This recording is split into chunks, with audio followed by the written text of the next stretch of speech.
जय हिंद, वंदे मातरम। दोस्तों, मैं आशुतोष आपके अपने YouTube channel JMD exam crack पर आप सभी का बहुत बहुत स्वागत करता हूं। जैसा कि आप सभी जानते हैं, हम महत्वपूर्ण प्रश्नों की श्रृंखला लेकर आपके लिए हाजिर होते हैं। उसी प्रश्नों की श्रृंखला बीपीएससी में हम आपको डिस्कस करते हैं। देर ना करते हुए आइए पहले प्रश्न के बारे में। कह रहा है, आर्य समाज की स्थापना किसने की थी? क्या स्वामी विवेकानंद ने, क्या स्वामी दयानंद सरस्वती ने, या राजा राम मोहन राय ने, या इनमें से कोई नहीं? तो आप सभी लोग जानते हो, आर्य समाज की स्थापना स्वामी दयानंद सरस्वती ने की थी। किसने की थी? स्वामी दयानंद सरस्वती ने की थी। आइए अगले प्रश्न की बात करते हैं और समझने का प्रयास करते हैं। दिल्ली सल्तनत के शासन काल में प्रशासकीय भाषा क्या थी? क्या फारसी थी, क्या अरबी थी, क्या उर्दू थी, क्या हिंदी थी? तो आप सभी लोग जानते हो कौन सी भाषा थी? फारसी भाषा थी। कौन सी? फारसी भाषा थी। आइए अगले प्रश्न की बात करते हैं। कह रहा, प्रसिद्ध काव्य मधुशाला किनकी कृति है? कि रामधारी दिनकर की, हरिवंश राय बच्चन की, जयशंकर प्रसाद की? तो मधुशाला, मधुबाला आदि सब रचनाएं हरिवंश राय बच्चन की है। किसकी है? हरिवंश राय बच्चन की है। आइए क्वेश्चन नंबर 24 के बारे में जानने का प्रयास करते हैं और समझते हैं। क्या कह रहा है? सूर्य ग्रहण कब होता है? जब सूर्य और पृथ्वी के बीच चंद्रमा आ जाता है, या जब पृथ्वी और चंद्रमा के बीच सूर्य आ जाता है, या जब सूर्य और चंद्रमा के बीच पृथ्वी आ जाती है, या उपरोक्त में से कोई नहीं? तो सूर्य ग्रहण जब लगता है जब सूर्य और पृथ्वी के बीच चंद्रमा आ जाता है, तब सूर्य ग्रहण लगता है। उम्मीद करते हैं मेरी बात क्लियर हो रही होगी। आइए अगले प्रश्न की बात करते हैं और समझने का प्रयास करते हैं। कह रहा है क्वेश्चन नंबर 25 के बारे में। कह रहा, रेड क्लिफ रेखा किन दो देशों के बीच की सीमा का रखती है? क्या भारत पाकिस्तान, क्या भारत चीन, या भारत म्यांमार, या भारत अफगानिस्तान? तो आप सभी लोग जानते हो भारत और चीन, भारत और पाकिस्तान के बीच में रेड क्लिफ रेखा है। भारत और चीन के बीच में जो रेखा है मैक-मोहन रेखा है। भारत अफगानिस्तान के बीच में डूरंड रेखा है। उम्मीद करते हैं मेरी बात क्लियर हो रही होगी। चलिए अगले प्रश्न की बात करते हैं। क्वेश्चन नंबर 26 को समझते हैं और समझने का प्रयास करते हैं। कह रहा है, उच्च न्यायालय के मुख्य न्यायाधीश को उनके पद की शपथ कौन दिलाता है? क्या राज्य का राज्यपाल, राज्य के राष्ट्रपति, या सर्वोच्च न्यायालय का न्यायाधीश, या मंत्री परिषद? तो आप सभी लोग जानते हो कौन दिलाता है। तो ये दिलाते हैं, आप जानते हैं, उच्चतम न्यायालय के जो मुख्य न्यायाधीश होते हैं उनको राज्यपाल शपथ दिलाता है। आइए अगले क्वेश्चन की बात करते हैं, क्वेश्चन नंबर 27 के बारे में, और समझने का प्रयास करते हैं। संसद में संसद सदस्य किसमें अपना विचार और अभिव्यक्ति कर सकते हैं? केवल हिंदी में, केवल अंग्रेजी में, केवल हिंदी में, केवल अंग्रेजी में, अंग्रेजी हिंदी दोनों में, अंग्रेजी हिंदी और दोनों मातृभाषाओं में, कोई भी कर सकते हैं। तो आप सभी लोग जानते हो कोई भी भाषाओं में वो अपनी बात को रख सकते हैं, हिंदी, इंग्लिश और अपनी मातृभाषा। चलिए अगले प्रश्न की बात करते हैं, क्वेश्चन नंबर 28 के बारे में, और समझने का प्रयास करते हैं। कह रहा है, किस बांध के निर्माण को लेकर तमिलनाडु और केरल के बीच में विवाद है? क्या मुल्ला पेरियार बांध, क्या मेत्तूर बांध, क्या कृष्णा राज सागर बांध, या भाखड़ा नागल बांध? तो तमिलनाडु और केरल के बीच में जो विवाद है वो मुल्ला पेरियार बांध को लेकर है। कैसे? मुल्ला पेरियार बांध को लेकर के है। आइए क्वेश्चन नंबर 29 के बारे में समझने का प्रयास करते हैं और समझते हैं। कह रहा, निम्नलिखित में से किस चलचित्र में देवानंदन ने अभिनय नहीं किया है? क्या गार्ड में, क्या आराधना में, क्या ज्वाल थीप में, या जान मेरी जान में, जान मेरा नाम में? तो देवानंदन ने अभिनय के नहीं किया है, तो वह फिल्म कौन थी? आराधना थी। कौन सी थी? आराधना थी। आइए अगले प्रश्न की बात करते हैं, क्वेश्चन नंबर 30 के बारे में, और समझने का प्रयास करते हैं। क्वेश्चन नंबर 30 के बारे में आइए। आज के महत्वपूर्ण प्रश्नों की श्रृंखला बहुत अच्छी है। आप कमेंट करके हमें बताइए कि आपको प्रश्नों की श्रृंखला कैसी लग रही है। कह रहा, अंतिम पेशवा शासक कौन था? क्या बाजीराव प्रथम था, बालाजी बाजीराव था, या माधवराव था, या बाजीराव द्वितीय था? तो आप सभी लोग जानते हो कौन था? बाजीराव द्वितीय पेशवा का अंतिम शासक था। आइए अगले प्रश्न की बात करते हैं, क्वेश्चन नंबर 31 के बारे में। निम्नलिखित में से किस जोड़े का सही मिलान किया गया है? किस जोड़े का सही मिलान किया गया है? जैसे नवेली लोहा, राउरकेला एल्युमिनियम, झरिया कोयला, खेतरी सोना। तो सही मिलान है झरिया से कोयला से, झारिया से कोयला से। आइए अगले प्रश्न की बात करते हैं, क्वेश्चन नंबर की बात करेंगे 31 के बारे में, और समझने का प्रयास करते हैं। कह रहा है, कितने रुपए की नोट पर महात्मा गांधी का चित्र मुद्रित किया गया है? कितने रुपए की नोट पर महात्मा गांधी का चित्र मुद्रित किया गया है? क्या 2000, क्या 500, या 100, या इन सभी पर? तो इन सभी पर महात्मा गांधी का चित्र अंकित किया गया है। आइए अगले प्रश्न की बात करते हैं, क्वेश्चन नंबर 31 और 32 के बारे में, 33 और 34 के बारे में। कह रहा, रिजर्व बैंक का एकीकरण वर्ष किस में किया गया था?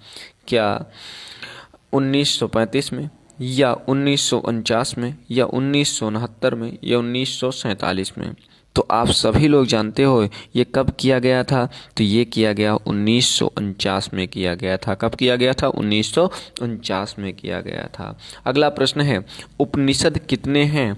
क्या 108 हैं, क्या 110 हैं, 118 हैं, या 208 हैं, या 4 हैं? तो उपनिषदों की संख्या कितनी है? 108 है। कितनी है? 108 है। आइए अगले प्रश्न की बात करते हैं और समझने का प्रयास करते हैं, क्वेश्चन नंबर 35 के बारे में। कह रहा है, 35 नंबर प्रश्न के बारे में बात करते हैं। कह रहा, सिंधु घाटी सभ्यता का महत्वपूर्ण तटवर्ती शहर जिसमें बंदरगाह की सुविधा थी, तो वह कौन था? तो लोथल था, हड़प्पा था, कालीबंगा था, या मोहनजोदड़ो था? तो आप सभी लोग जानते हो ये क्या था? लोथल में बंदरगाह पाए गए थे, और यही हड़प्पा कालीन का महत्वपूर्ण स्थल जहां पर तट पाए जाते हैं। अगले प्रश्न की बात करते हैं, क्वेश्चन नंबर 36 के बारे में, और समझने का प्रयास करते हैं। कह रहा है, मोहम्मद बिन कासिम द्वारा भारत में प्रथम सफल अरब आक्रमण कब किया गया? क्या 986 ईस्वी में, या 712 ईस्वी में, या 1001 ईस्वी में, या 1027 ईस्वी में? तो आप सभी लोग जानते हो 712 ईस्वी में किया गया था। आइए अगले प्रश्न की बात करते हैं, क्वेश्चन नंबर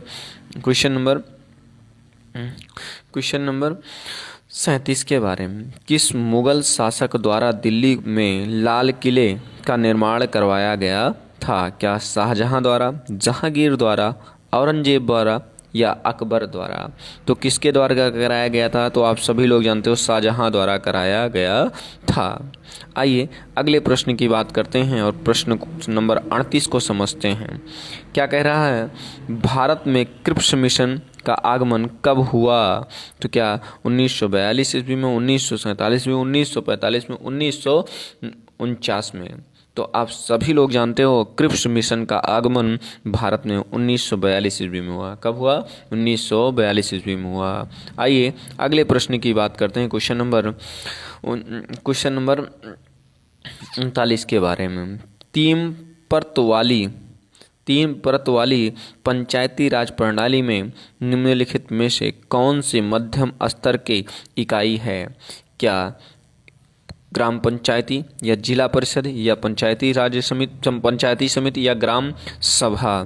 तो मध्यम वर्ग की बात करेगा तो ये मध्यम वर्ग में पंचायत समिति है। आइए अगले प्रश्न की बात करते हैं, क्वेश्चन नंबर 40 के बारे में। कह रहा भारत का राष्ट्रपति लोकसभा में कितने सदस्य नामित कर सकता है? क्या 12, क्या 10, क्या 2 या 1 भी नहीं? तो आप जानते हैं ये 12 सदस्य को नामित कर सकता है, 2 एंग्लो इंडियन, लेकिन 2 एंग्लो इंडियन की अब ये बातें समाप्त की गई है, या अब ये 2 बातें समाप्त कर दी गई है। आइए अगले बात करते हैं, क्वेश्चन नंबर 41 के बारे में समझने का प्रयास करते हैं और समझते हैं अच्छे प्रश्नों के साथ। और आज के इस अंतिम पड़ाव पे हम लोग जुड़ चुके हैं। आइए समझते हैं। कह रहा राज्य की मंत्रिपरिषद किसके प्रति जवाबदेही है? क्या राज्य का राज्यपाल, राज्य की विधानसभा, मुख्यमंत्री या इनमें से कोई नहीं? तो आप सभी लोग जानते हो किसके प्रति, तो ये राज्य की विधान परिषद के प्रति उत्तरदायी है। आइए अगले प्रश्न की बात करते हैं। कह रहा है लीप वर्ष में कितने दिन होते हैं? क्या 365, 364, 366 या 367? तो लीप वर्ष में आप लोग सभी लोग जानते हो 366 दिन होते हैं। अगले प्रश्न की बात करते हैं, क्वेश्चन नंबर 43 के बारे में। कह रहा है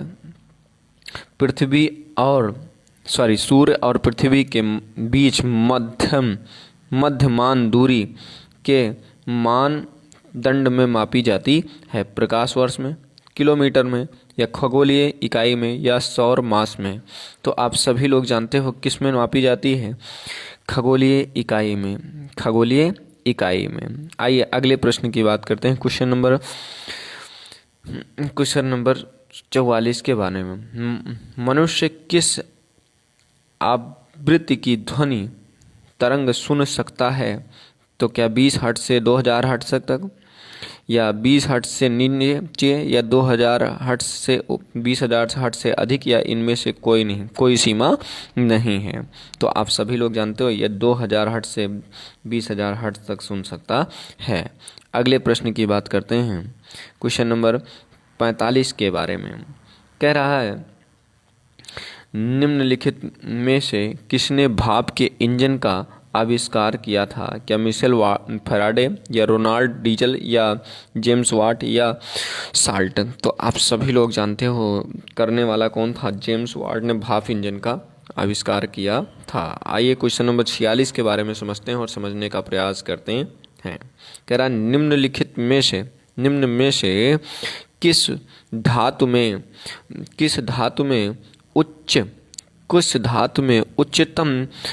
उच्चतम विद्युत चालकता होती है? क्या चांदी में, क्या तांबा में, क्या जस्ता में, क्या सोना में? तो कहाँ पर होती है उच्चतम? तो आप सभी लोग जानते हो ये चांदी में सबसे ज़्यादा चालकता पाई जाती है। आइए 47 नंबर क्वेश्चन के बारे में समझते हैं और समझने का प्रयास करते हैं।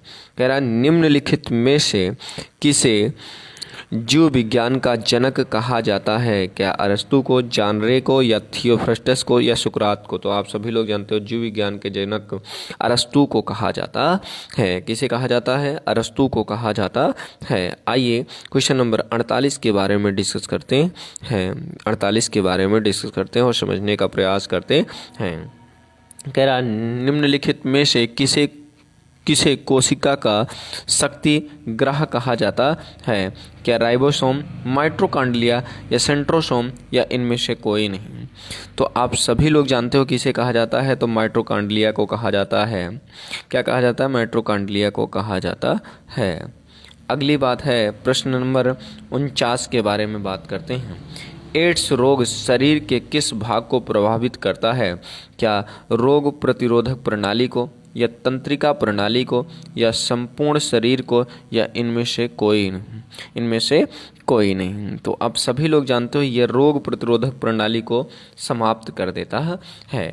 आज का अंतिम प्रश्न आपके लिए, ये प्रश्नों की सीरीज कैसी रही कमेंट करके हमें ज़रूर बताइए, क्योंकि आपके द्वारा बताए गए प्रश्न सुझाव के द्वारा ही हम प्रश्नों को लेकर आते हैं। चलिए अगले प्रश्न की बात करते हैं। कह रहा है निम्नलिखित में से किन गैसों का समूह पर्यावरण में ग्रीन हाउस प्रभाव में योगदान देता है? क्या हाइड्रोजन एवं ओजोन का, या कार्बन डाई एवं मीथेन का, एवं सल्फर डाई ऑक्साइड का, या अमोनिया एवं नाइट्रेट ऑक्साइड का? तो आप सभी लोग जानते हो ये किसका करता है? तो ये करता है क्या कार्बन डाई ऑक्साइड एवं मीथेन का। आपको ये मेरे द्वारा पढ़ाई गई प्रश्नों की सीरीज कैसी लगी कमेंट करके ज़रूर बताइएगा। अगर अच्छी लग रही हो तो चैनल को सब्सक्राइब करना और लाइक करना मत भूलिएगा, और अपने मित्रों तक अवश्य शेयर कीजिएगा। मिलते हैं नेक्स्ट वीडियो में, तब तक के लिए जय हिंद, वंदे मातरम दोस्तों, अपना बहुत बहुत ख्याल रखिएगा।